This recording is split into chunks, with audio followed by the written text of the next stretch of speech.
commis a connu un succès inattendu. Un pacte contre le terrorisme est né. Cette fois-ci, l'Afrique a cessé de réagir. Elle a tout simplement agi.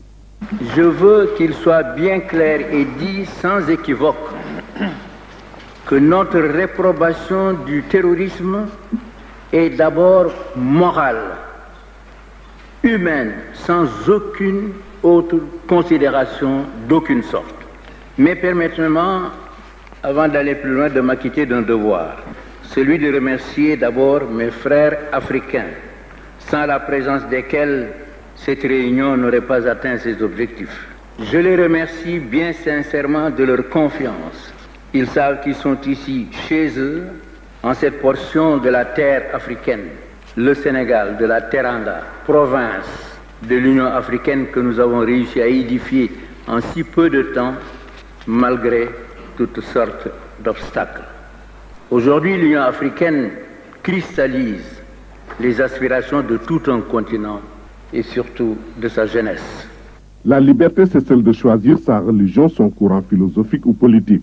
En portant un doigt accusateur sur l'islam après les attentats du 11 septembre aux États-Unis, les risques d'amalgame sont très vite établis. La vérité, c'est que l'islam est une religion de paix.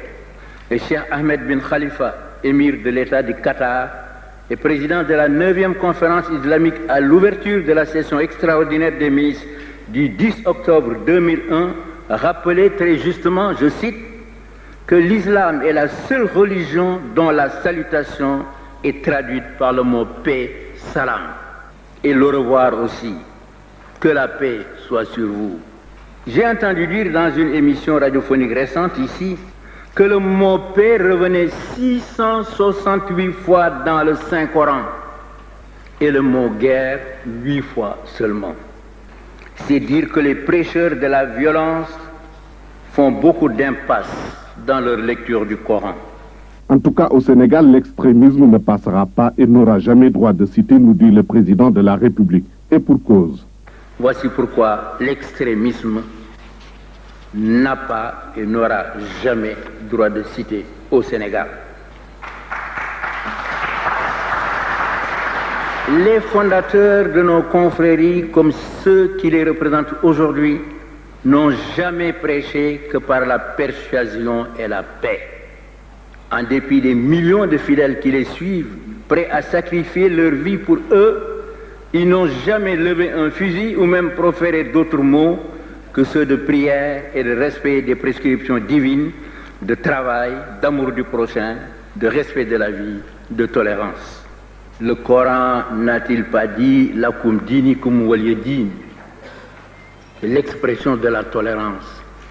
Exercez vos croyances et laissez-moi exercer mes croyances, dit le Saint-Coran. L'Afrique est souvent victime du terrorisme. Les menaces qui pèsent sur notre continent sont réelles. Il faudra y faire face sans concession. Au-delà de la morale qui nous fait réprouver la violence et le terrorisme, dans son principe même, nous devons non seulement protéger notre continent, mais en faire un havre de paix, d'où le terrorisme sera bouté à jamais.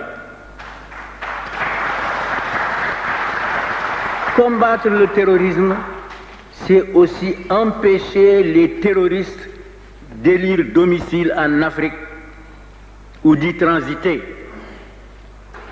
D'où la nécessité d'une coopération entre nos États et avec les autres structures du monde poursuivant les mêmes objectifs, car tous les pays sont menacés et la menace sur les pays occidentaux pèse aussi sur les millions de nos compatriotes qui vivent dans ces pays occidentaux, car nos compatriotes africains seraient les proies les plus faciles si jamais on arrivait à assimiler l'islam au terrorisme.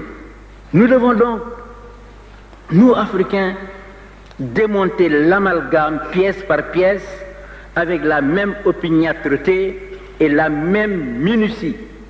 Et cela, nous ne pouvons le faire qu'en rejoignant la coalition mondiale contre le terrorisme. Avec le terrorisme, le monde est gagné par le doute et l'avenir est plus que jamais incertain. Va-t-on vers une nouvelle donne politique? L'après 11 septembre est un nouveau monde. Ces paramètres sont en train de se dérouler sous nos yeux. Ils s'infléchiront selon notre volonté politique. Et c'est pourquoi l'Afrique doit être présente à tout prix, au lieu de demeurer en marge des décisions que configureront le monde et les conditions de demain. Et quelqu'un disait récemment, l'Afrique doit agir et cesser de réagir. En accordant notre soutien massif aux États-Unis en ces circonstances, nous devons aussi avec franchise dire à ce pays dont dépend en grande partie le sort de l'humanité notre point de vue sur la marche du monde. L'Afrique avec son sous-développement planifié, le Proche-Orient avec son conflit interminable risque de nous plonger dans l'inconnu. Il est temps d'envisager d'autres solutions en imposant la paix, gage d'un monde juste et prospère. Si individuellement, nous, pays africains, nous ne pouvons pas peser dans le sens d'une solution, collectivement, nous avons un poids significatif. Je réaffirme toutefois que toute solution passe par un principe intangible. Le peuple palestinien a droit à un État indépendant et à la paix à l'intérieur de ses frontières internationalement reconnues et garanties. C'est à cela que nous devons œuvrer. Mais pour y arriver, il faut d'abord imposer la paix. Et cela est à la portée des États-Unis. Il faut que les États-Unis imposent la paix pour que la discussion s'ouvre avec notre participation.